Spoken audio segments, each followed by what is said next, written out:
الله الرحمن الرحيم.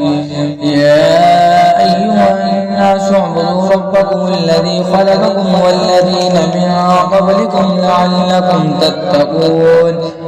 الذي جعل لكم الأرض فراشا والسماء بناء وأنزل من السماء ماء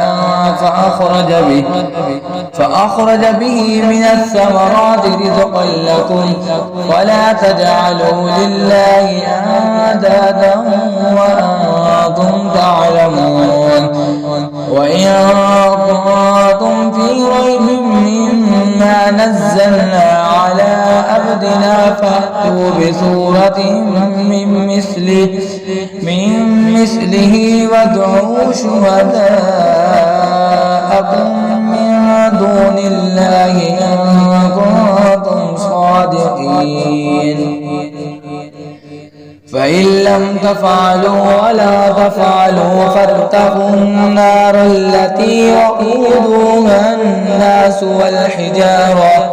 وقودها الناس والحجارة أعدت للكافرين.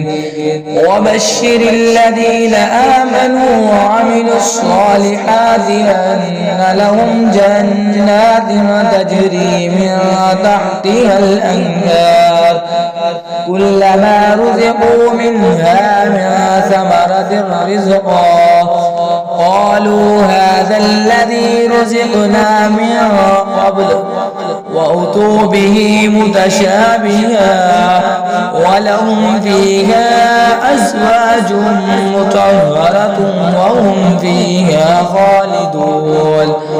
إن الله لا يستحيي أن يضرب مثلا ما بعودة فما فوقها فأما الذين آمنوا فيعلمون أنه الحق من ربهم وأما الذين كفروا فيقولون ماذا أراد الله بهذا مثلا يضل به كثيرا ويهدي به كثيرا وما يضل به إلا الفاسقين الذين ينقضون عهد الله من بعد ميثاقه ويقطعون ما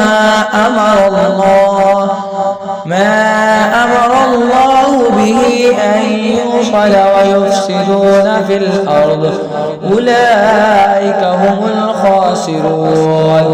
كيف تكفرون بالله وكنتم أمواتا فأحياكم ثم يميتكم ثم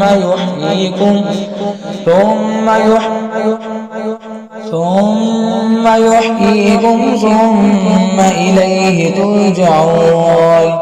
هو الذي خلق لكم ما في الأرض جميعا ثم استوى إلى السماء